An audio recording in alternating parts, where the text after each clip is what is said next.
Welcome back to the second part of our conversation with Sadhguru.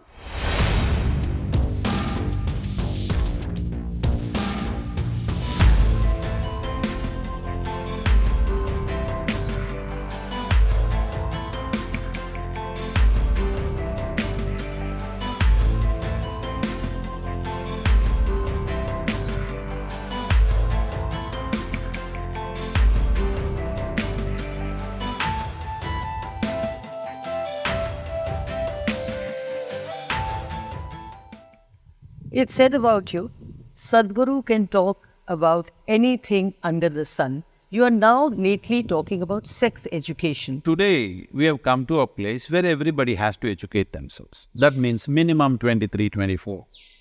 So their puberty might have happened 12, 13, but there are 10, 12 years of space where lot of them may not figure things out by themselves. So somebody has to tell them. But that is not the age in which we are living. Today, by the time they're 12, 13, they are online, they have social media friends, all kinds of things. Misuse is happening at various levels.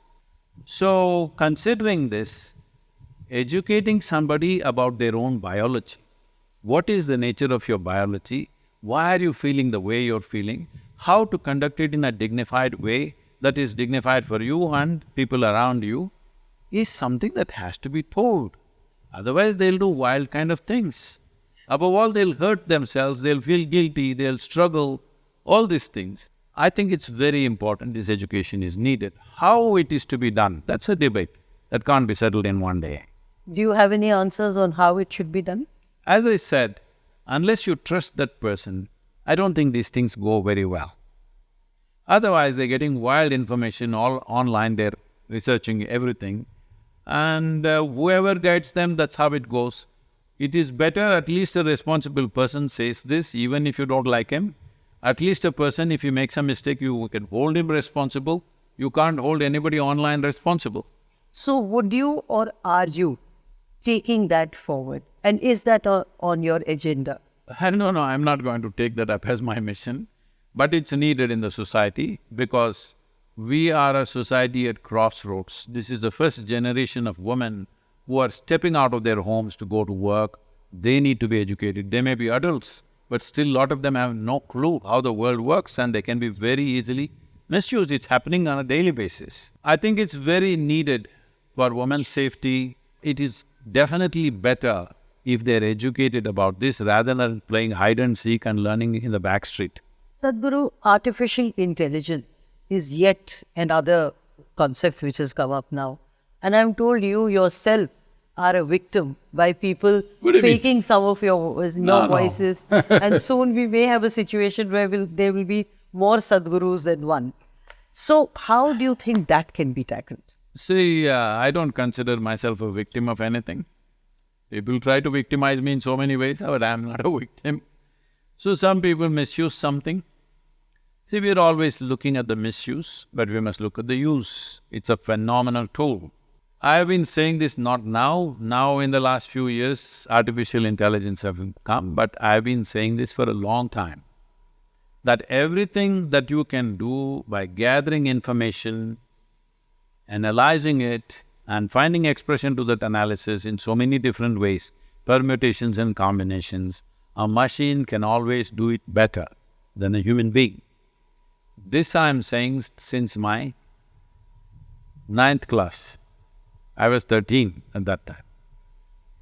For the first time somebody brought a flatbed calculator, this big at that time. So we've never seen one. Tuk means tuk, answer will come. I felt insulted. When there is a simple machine like this, why are they torturing me in this stupid mathematics class every day?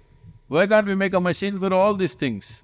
My dream is coming true now, so I don't think it's victim. My dream is coming true, that everything that you can do with your intellect, instead of simply taxing yourself with memory and analysis and nonsense, people have made a living with it, so they're all crying about it. I think if machine does all that, human beings can become far more conscious. I remember this very well, probably in 70s, early 70s, mid-70s. The first gantry was built in Mazagon docks. all the labor, their coolies they were called at that time, they all went on strike because they were unloading a ship of… Those days all the ships were between 75,000 tons to 125,000 tons. Today most of the ships are 250,000 plus tons. Those days they would take 28 days to unload one ship. The gantry can unload it in 24 hours. So they said, what are we supposed to do with our muscles if you bring these machines? And they all went on strike for some 2 months or so.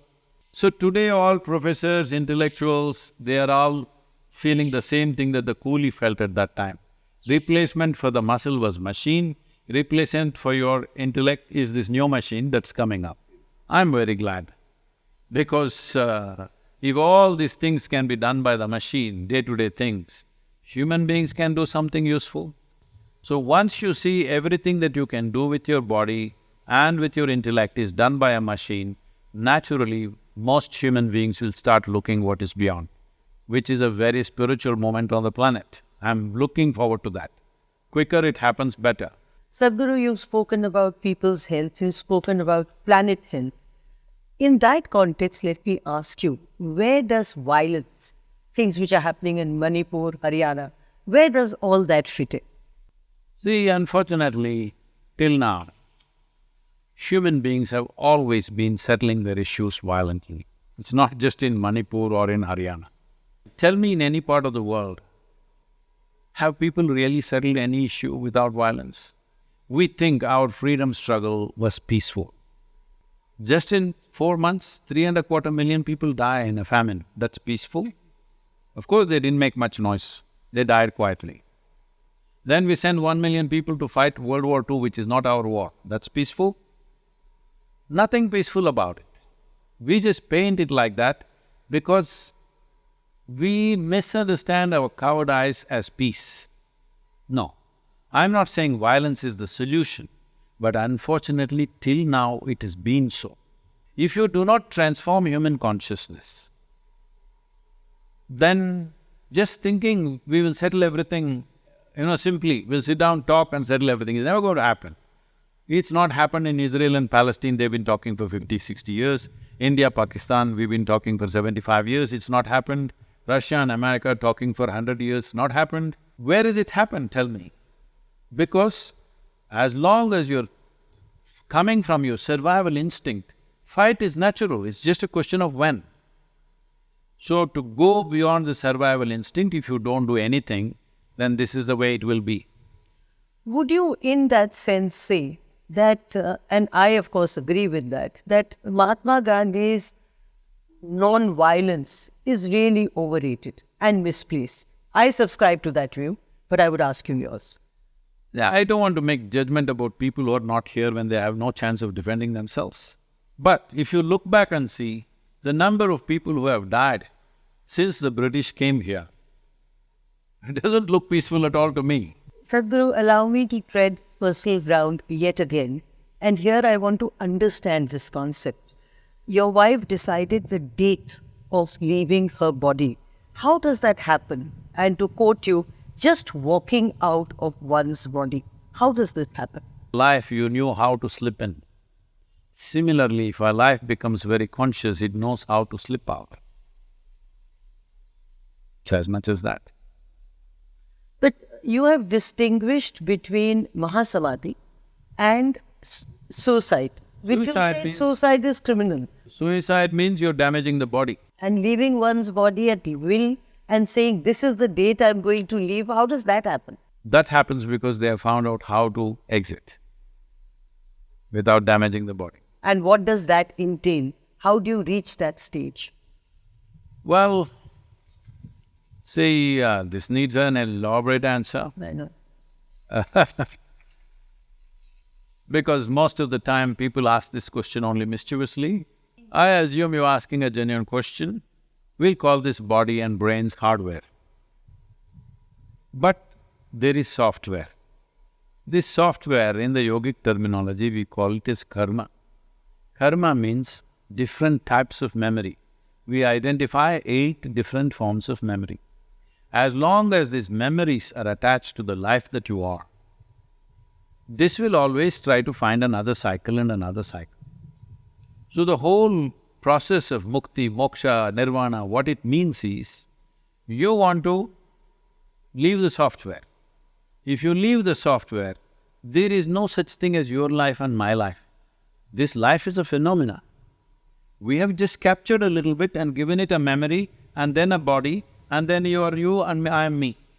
Once you shave off the body and the memory, this life is not you and me, it's just one thing happening. So when one realizes the nature of this and gets some mastery over it, or because it becomes so intense, it naturally separates itself, they will find what is the passage. Is it also true that you dissuaded her when she wanted to and fix the I date and you dissuaded said, out of my personal interest, because she's my wife. She is the mother to my child. So I naturally have my interests. But as a life, and when you talk about your child, that's your daughter, did she understand it or did she tell you, Appa, why didn't you stop her? she was perfectly fine. She was there, participated in everything, the cremation and everything, and she was perfectly fine. 3 days later I am driving her to school and seeing that she's just okay, I thought maybe she's not grasped it. Then I asked her, do you know, Amma will never come back again, do you understand this? She said, I know, dead people won't come back. I thought, okay. Then I just poked her and said, then it's okay even if I leave. Just you wait till I grow up and then you can go. Then I thought, I have something special on my hands, no problem. Sadhguru, I want to understand and genuinely understand another concept, which is life after death. Is there life after death? And I'm sure many of our viewers are confronted with that question, and we have no answers. Essentially, the question that you're asking is, what is the nature of life? Tell me which is a better time to explore this. What is the nature of life, when you're alive or post? This is the best time to know. If you understand what is the nature of life, you know whether this life exists beyond this body or it is just a bunch of cells pulsating within you, that's all. So, somewhere there is something that's called life. We won't call it anything else now. Simple thing is, it's life. That's you right now.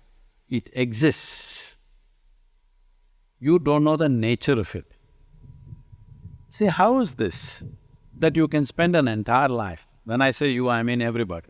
How can you spend an entire life without knowing the fundamental nature of your own existence? So what is the point you're making? Somewhere there is something that's called life.